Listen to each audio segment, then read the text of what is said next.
Hello everyone, एक बार फिर से सभी का स्वागत है मेरे प्यारे दोस्तों का ओएसआई फॉर जॉब अलर्ट्स पे। बहुत सारे आप में से ऐसे एस्पायरेंट्स हैं जो वेट कर रहे हैं कि कब कोई वैकेंसी आए, और आज बहुत प्यारी सी वैकेंसी आई है उन सारे एस्पायरेंट्स के लिए जो बीएससी नर्सिंग कर चुके हैं, पोस्ट बीएससी नर्सिंग कर चुके हैं, उनके लिए। कौन सी क्या वैकेंसीज हैं? सबसे इंपॉर्टेंट चीज है, ये यूपीएससी के अंडर में आती है। ईसैक यानी कि हम बात करें employ state of insurance corporation ministry, यानी कि जो अभ्यर्थी बीएससी नर्सिंग कर चुके हैं, पोस्ट बीएससी नर्सिंग कर चुके हैं, वो अब अगर जॉब ढूंढ रहे हैं तो उनके लिए वैकेंसी आ चुकी है। आप देखेंगे ये आज का ही अपडेट है। क्या है इस अपडेट के अंदर, ये सारी चीजें मैं आपको दिखाने वाला हूं। यानी इट मीन्स इसमें कौन कौन अप्लाई कर सकता है, कहां अप्लाई कर सकता है, सैलरी कैसी, सबसे बड़ा मेजर इशू होता है सैलरी कैसी है। बहुत प्यारी सैलरी है, 7th स्केल पे आपकी सैलरी है। तो एज लिमिट क्या है, क्या हम अप्लाई कर सकते हैं, नहीं कर सकते हैं? तो बने रहिएगा वीडियो में, आपको सारी चीजें पता चल जाएगी। सबसे पहले जो आपका कर्मचारी चयन बोर्ड है, यानी कि कर्मचारी राज्य बीमा निगम ने कितने पदों पे 1930, तो काफी बड़ी पोस्ट है, बहुत सारी वैकेंसीज है आपके लिए यहाँ पे। तो यानी 930 पदों 1930 पदों पे ये वैकेंसी निकली है। इसमें यूपीएससी द्वारा केंद्रीय श्रम एवं रोजगार मंत्रालय के अधीन कर्मचारी राज्य बीमा निगम यानी कि ईसैक में नर्सिंग ऑफिसर की वैकेंसी। अब नर्सिंग ऑफिसर आपको पता है सभी को कि एक अच्छी पोस्ट है, और वो भी अगर यूपीएससी के अंडर में आ रही है। तो यहां पे अगर मैं बात करूं तो ईसैक जो है इसमें कितनी वैकेंसीज है 2024 के अंदर 1930। अब एक कैटेगरी वाइज कितनी है तो आपको देखने को मिलेगा यहाँ पे जनरल, तो जनरल कैटेगरी की आप वैकेंसी देख पाएंगे। टोटल जो हमारे पास में है वो 992 पद जो है वो अनारक्षित के हैं, यानी कि हमारे पास में जनरल कैटेगरी के हैं। तो ये 992 पद हो गए। उसके बाद में 193 पद यानी ईडब्ल्यूएस के हो गए। तो ईडब्ल्यूएस के अगर आप एस्पायरेंट हैं तो आपके पास में 193 वैकेंसी सीटें हैं। ओबीसी के लिए आपके पास में यहां 446 सीटें हैं। वहीं एससी कैटेगरी की अगर बात करें तो 235 सीटें हैं, और एसटी कैटेगरी की अगर आप बात करें तो यहां 164 सीट्स हैं। तो ये टोटल नंबर ऑफ सीट्स का डिस्क्रिमिनेशन यानी कि बांट दिया गया है कि जो हमारे पास में 1930 सीटें हैं उनको किस तरीके से बांटा गया है। तो आप यहां पे देख सकते हैं कि यहां पे इतनी सारी सीटें। अब क्या पीडब्ल्यूडी कैटेगरी के लिए है? तो बिल्कुल पीडब्ल्यूडी कैटेगरी यानी कि पीडी कैटेगरी के लिए भी सीटें हैं, और वो है 168 सीटें यानी 168। अब पीटी कैटेगरी में कौन कौन है ये भी मैं आपको आगे यहां पे सारी चीजें बताऊंगा। अब आप देखिए, सबसे पहले एजुकेशन क्वालिफिकेशन क्या चाहिए, मिनिमम क्वालिफिकेशन क्या चाहिए, इस भर्ती के लिए कौन अप्लाई कर सकता है।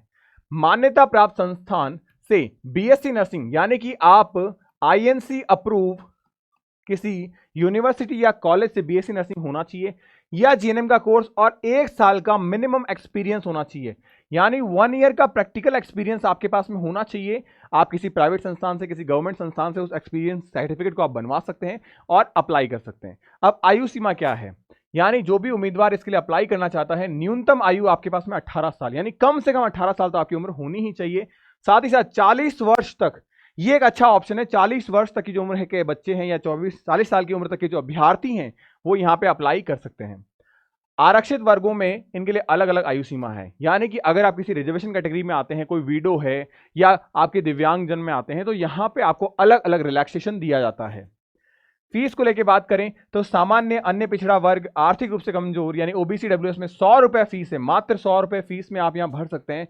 बाकी एसटी एससी हैं, पीडब्ल्यूडी कैटेगरी में आते हैं तो ये आपके 0 फीस यानी निःशुल्क आप इस फॉर्म को भर सकते हैं। उसके बाद में सैलरी, तो जैसा मैंने बोला कि 7 स्केल जो है आपका पे स्केल है, तो जो आपका पे स्केल यहां पर है वो है 7th ग्रेड का।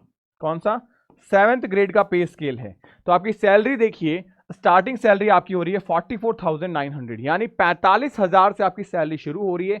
वो सैलरी आपकी 1.5 लाख तक जाएगी आइंदा, आपके एक्सपीरियंस के हिसाब से, आपके प्रमोशन के अकॉर्डिंग। अब इसमें सिलेक्शन प्रोसेस कैसे होगा, भर्ती तो हमने जान ली, इसके फीचर्स हमने जान लिए। अब इसमें होगा कैसे? तो सबसे पहले आपकी लिखित परीक्षा यानी रिटर्न पेपर आपका होगा। उसके बाद में रिटर्न पेपर में आपका नंबर आ जाता है तो आपका डॉक्यूमेंट का वेरिफिकेशन होगा। डॉक्यूमेंट का वेरिफिकेशन सारा सही होता है तो आपका मेडिकल टेस्ट होगा, जिसमें डरने की कोई बात नहीं है, जनरल सा टेस्ट होता है।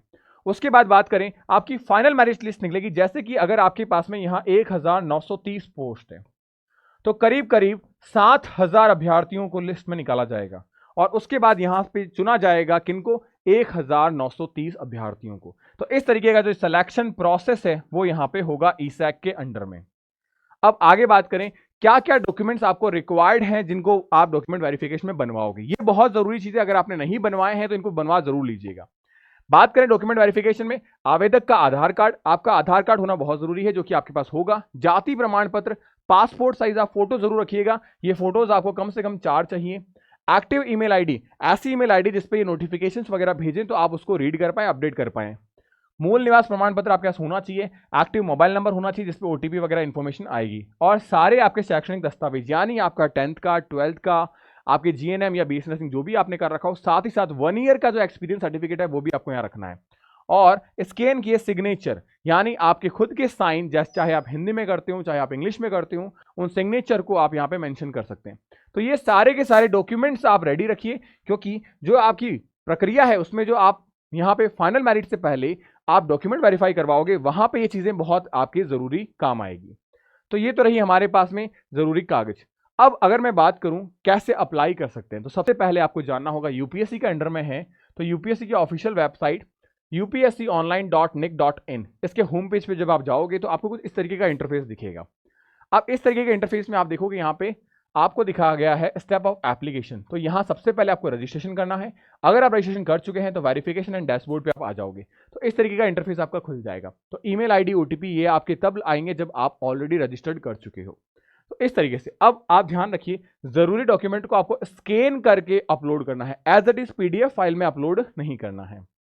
फीस का भुगतान आप कर सकते हो। उसके बाद में फाइनल सबमिट के लिए विकल्प आएगा, उस पर क्लिक करके आपको आपकी रजिस्ट्रेशन स्लिप मिल जाएगी, एप्लीकेंट स्लिप मिल जाएगी कि आपने हाँ इसके लिए रजिस्ट्रेशन कर दिया है। अब जब एडमिट कार्ड आएगा तो आपको इन्फॉर्मेशन आपके मेल आईडी पे, आपके व्हाट्सएप पे दे दिया जाएगा। तो इस तरीके से आप इस फॉर्म को भर सकते हैं। तो ऐसी ही सूचना आपके लिए हमेशा ओएसआई जॉब अलर्ट लेके आता रहेगा।